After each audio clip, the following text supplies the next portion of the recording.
মিথ্যা তথ্যে ডব্লিউএইচওতে চাকরি, পুতুলের বিরুদ্ধে মামলা। তারেক রহমানের দেশে ফেরা নিয়ে যা জানা গেল। আমি কি মজা করার জন্য এসেছি বললেন বাণিজ্য উপদেষ্টা। কঠোর হুঁশিয়ারি দিলেন উপদেষ্টা আসিফ মাহমুদ।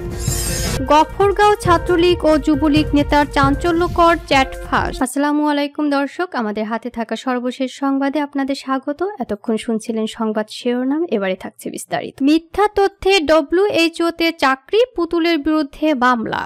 মিথ্যা তথ্যে বিশ্ব স্বাস্থ্য সংস্থায় চাকরি ও সূচনা ফাউন্ডেশনের নামে চাপ দিয়ে 20টি ব্যাংক এবং 33 কোটি টাকা আদায়ের অভিযোগে ক্ষমতাচ্যুত প্রধানমন্ত্রী শেখ হাসিনার মেয়ে সাইমা ওয়াজেদ পুতুলের নামে পৃথক দুটি মামলা করেছে দুর্নীতি দমন কমিশন দুদক। বৃহস্পতিবার দুদক মহাপরিচালক মোহাম্মদ আক্তার হোসেন বিষয়টি সাংবাদিকদের নিশ্চিত করেছেন।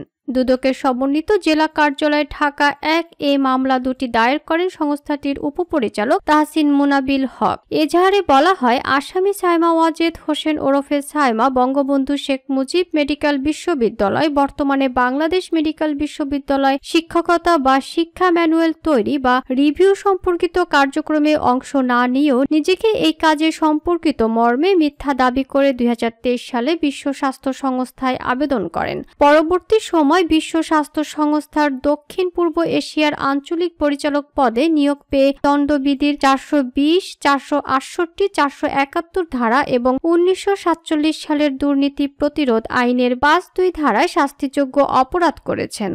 এজাহারে আরও বলা হয়, স্বাস্থ্য মন্ত্রণালয়ের স্বাস্থ্য সেবা বিভাগের মাধ্যমে 2017 সালে অটিজম ও স্নায়ু বিকাশজনিত সমস্যা বিষয়ক জাতীয় উপদেষ্টা কমিটির চেয়ারপারসন সহ নিযুক্ত হন সাইমা ওয়াজেদ।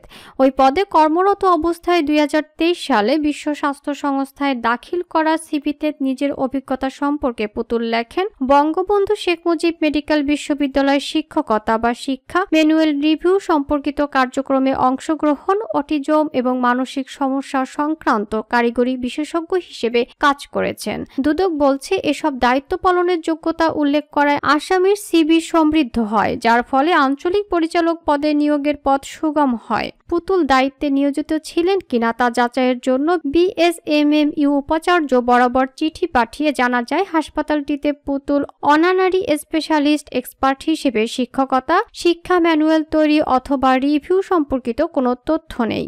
অর্থাৎ বিশ্ব স্বাস্থ্য সংস্থায় দাখিল করা সিভিতে জাল জালিয়াতির মাধ্যমে মিথ্যা ও ভুয়া যোগ্যতা উল্লেখপূর্বক আবেদন ও নিয়োগ লাভ করেছেন সাইমা ওয়াজেদ। দ্বিতীয় মামলায় বলা হয়, বাংলাদেশ অ্যাসোসিয়েশন অব ব্যাংক ভুক্ত ব্যাংকের সিএসআর খাত থেকে সূচনা ফাউন্ডেশনের নামে 33 কোটি টাকা সহায়তার নামে আদায় করেছেন সাইমা ওয়াজেদ পুতুল ও এক্সিম ব্যাংকের সাবেক চেয়ারম্যান নজরুল ইসলাম মজুমদার। তারেক রহমানের দেশে ফেরা নিয়ে যা জানা গেল। বিএনপি চেয়ারপারসন খালেদা জিয়া আগামী এপ্রিল মাসের মাঝামাঝি সময় দেশে ফিরবেন বলে জানিয়েছেন যুক্তরাজ্য বিএনপির সভাপতি এম এ মালেক। খালেদা জিয়ার ফেরার কিছুদিন পর তারেক রহমানও দেশে ফিরতে পারেন বলে জানিয়েছেন তিনি। বুধবার লন্ডনের স্থানীয় সময় সন্ধ্যায় খালেদা জিয়ার রোগমুক্তি কামনায় নোয়াখালী জাতীয়তাবাদী ফোরাম ইউকে আয়োজিত এক ইফতার মাহফিল শেষে সাংবাদিকদের এ তথ্য জানান তিনি। এম এ মালেক বলেন, আমরা খালেদা জিয়াকে অনুরোধ করেছিলাম লন্ডনে ঈদ করে দেশে যেতে। তিনি আমাদের অনুরোধ রেখেছেন। এখন তিনি ঈদের পরে এপ্রিলের মাঝামাঝি সময় দেশে ফিরবেন। তিনি আরো বলেন, ডাক্তাররাও বিষয়টি মাথায় রেখে ম্যাডামকে সেইভাবে চিকিৎসা দিচ্ছেন। তবে এখানে ফ্লাইটেরও একটি বিষয় আছে। ফ্লাইট যদি নির্ধারিত সময় না পাওয়া যায় তাহলে 2-1 দিন এদিক সেদিক হতে পারে। তবে ম্যাডাম দেশে যাওয়ার জন্য প্রস্তুত রয়েছেন। বিএনপি চেয়ারপারসন খালেদা জিয়া দেশে ফেরার কিছুদিন পর বিএনপির ভারপ্রাপ্ত চেয়ারম্যান তারেক রহমান দেশে ফিরবেন বলে জানিয়েছেন যুক্তরাজ্য বিএনপির সভাপতি M A Malek. M A মালেক বলেন, আমাদের লিডারের তারেক রহমান দেশে যাওয়ার সময় নিয়ে এখনো নিশ্চিত বলতে পারছি না। ম্যাডাম খালেদা জিয়া যাওয়ার কিছুদিন পর হয়তো তিনি দেশে ফিরবেন। একসঙ্গে দুজন অবশ্যই যাবেন না, এটা আমি বিশ্বাস করি। সেনা সমর্থিত 1/11 তত্ত্বাবধায়ক সরকারের আমলে একাধিক দুর্নীতির মামলা থেকে জামিনে মুক্তি পাওয়ার পর 2008 সালের সেপ্টেম্বরে চিকিৎসার জন্য যুক্তরাজ্যের উদ্দেশ্যে বাংলাদেশ বাংলাদেশ ছাড়েন তারেক রহমান। সেখানে তিনি পরিবারের সঙ্গেই থাকছেন। দেশ ছাড়ার সময় তিনি সক্রিয় রাজনীতি থেকে অবসরের ঘোষণা দিয়েছিলেন। তবে পরে তিনি বিএনপির ভারপ্রাপ্ত চেয়ারম্যান হিসেবে দায়িত্ব নিলে দলের নেতৃত্বের ভূমিকায় ফেরেন। তিনি 24-এর গণ আন্দোলনে লন্ডন থেকে গুরুত্বপূর্ণ ভূমিকা রেখেছেন। রাজনৈতিক মহলে তারেক রহমানের ভূমিকার প্রশংসা হচ্ছে। আগামীতে সরকার গঠনে তারেক রহমানের গুরুত্বপূর্ণ ভূমিকা থাকবে বলে ধারণা করা হচ্ছে। খালেদা জিয়া ও বিএনপির প্রতিষ্ঠাতা জিয়াউর রহমানের জ্যেষ্ঠ পুত্র তারেকের বিরুদ্ধে ১/১১ সরকার এবং পরবর্তী আওয়ামী লীগ সরকার প্রায় ৮৫টি মামলা দায়ের করেছিল। আওয়ামী লীগ সরকারের পতনের পর থেকে লন্ডন থেকে ভার্চুয়াল মাধ্যমে রাজনৈতিক অঙ্গনে অত্যন্ত সক্রিয় তারেকের প্রত্যাবর্তন এখন বহুল প্রত্যাশিত হয়ে উঠেছে। এ সময় অন্তর্বর্তী সরকার সংস্কার উদ্যোগের মাধ্যমে পরবর্তী জাতীয় নির্বাচন অনুষ্ঠানের প্রস্তুতি নিচ্ছে।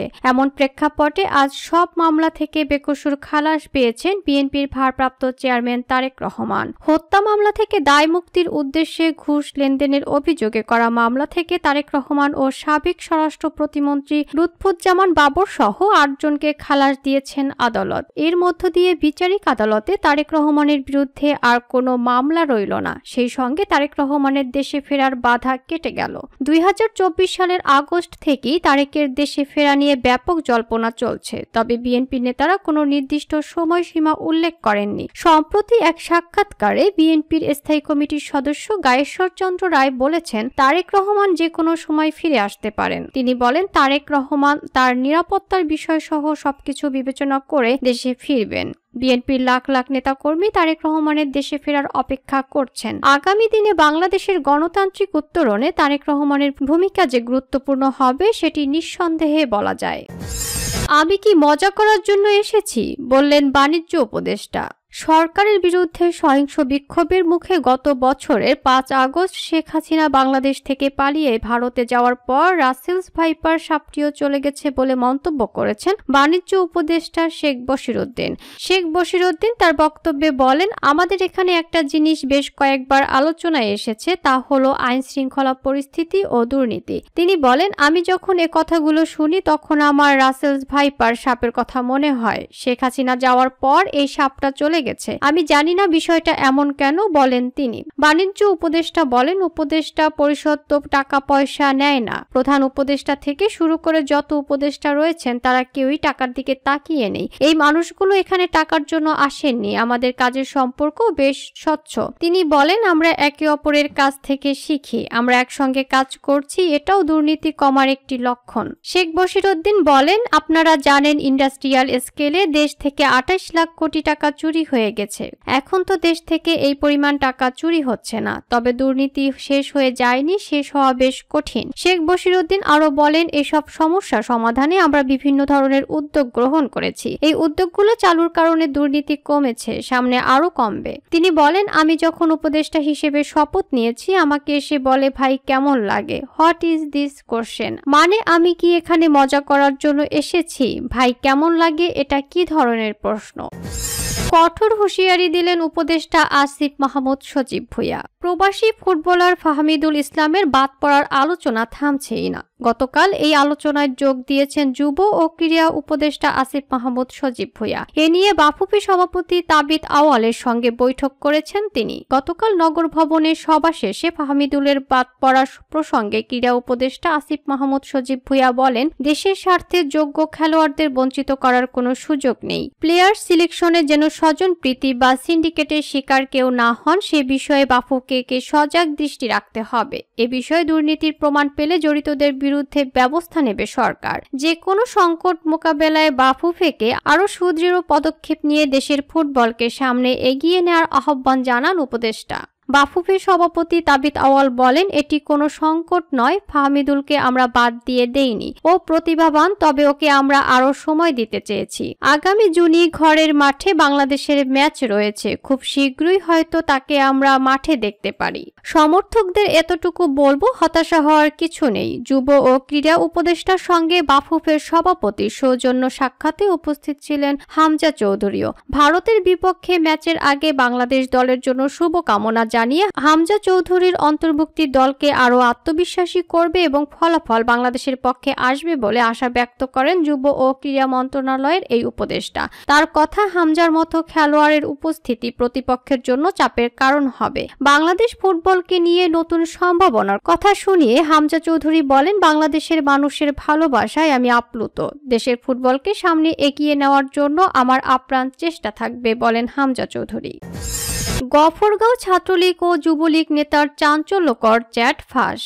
স্থানীয় বিএনপির এক নেতাকে হত্যার হুমকি দেওয়া গফরগাঁও উপজেলা আওয়ামী লীগ নামক ফেসবুক মেসেঞ্জার গ্রুপের চ্যাটের স্ক্রিনশট ফাঁস হয়েছে। এতে বিএনপি নেতাকে হত্যার ষড়যন্ত্রের চিত্র উন্মোচিত হওয়ায় গফরগাঁও জুড়ে উত্তাল হয়ে উঠেছে। ওই স্ক্রিনশটগুলোতে নিষিদ্ধ ঘোষিত ছাত্রলীগ ও যুবলীগের নেতারা গফরগাঁওয়ের বিএনপি দলীয় সাবেক এমপি প্রয়াত ফজলুর রহমান সুলতানের ছেলে উপজেলা বিএনপির সাবেক যুগ্ম আহ্বায়ক মুশফিকুর রহমানকে হত্যার পরিকল্পনা নিয়ে আলোচনা করে বলে দেখা যায়। বিএনপির ওই নেতাকে হত্যার পর বিস্ফোরণমুখ পরিস্থিতি সৃষ্টি করে গুপ্ত হামলা চালিয়ে আরও 7 থেকে 8টি খুন করার নীল নকশার কথা প্রকাশ পায়।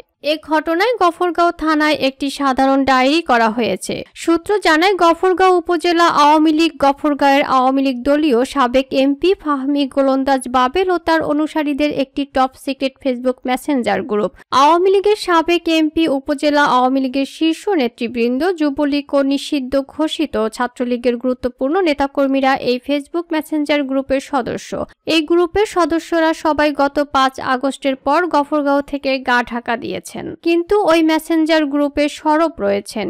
স্ক্রিনশটে দেখা যায় নিষিদ্ধ ঘোষিত উপজেলা ছাত্রলীগের সভাপতি মেহেদী হাসান সালিন ও পৌর যুবলীগের যুগ্ম আহ্বায়ক মাহমুদ হাসান সজীবের কথোপকথন। তারা সেখানে লেখেন, বিএনপির জনপ্রিয় নেতা মুশফিককে খেয়ে দিতে হবে, এর দায়ভার চাপাতে হবে উপজেলা বিএনপির সাবেক আহ্বায়ক মুশফিকুর রহমানের চাচা এবি সিদ্দিকুর রহমানের উপর। এভাবে রহমান পরিবারকে শেষ করে দিতে হবে। রহমান পরিবার শেষ হলে গফরগাঁওয়ে বিএনপির রাজনীতি ঠান্ডা হয়ে যাবে। চ্যাটিংয়ে আরো বলা হয়, সবাই তো পলাতক, কারা দায়িত্ব পালন করবে? মুশফিক যখন গণসংযোগ মিটিং মিছিল করবে তখন সেনাবাহিনীর অবসরপ্রাপ্ত সদস্যরা এই দায়িত্ব পালন করবেন, তাদের এই দায়িত্ব দেওয়া হয়েছে। চ্যাটিংয়ে দুই নেতার এমন পরিকল্পনা ষড়যন্ত্রের পরিকল্পনা হিসেবে জানানো হয়। মোটরসাইকেল থেকে মুশফিককে শুট করা হবে। মুশফিক নিহত হলে বিস্ফোরণমুখ পরিস্থিতির সৃষ্টি হবে, যখন গুপ্ত হামলা চালিয়ে আরো 7 থেকে 8 জনকে খুন করতে হবে। এদিকে সামাজিক যোগাযোগ মাধ্যমে এই চ্যাটিং এর স্ক্রিনশট ফাঁস হওয়ায় গফরগাঁও উত্তাল হয়ে উঠেছে। প্রতিদিনই সদর সহ উপজেলার প্রতিটি হাট বাজারে বিক্ষোভ মিছিল, প্রতিবাদ সমাবেশ হচ্ছে।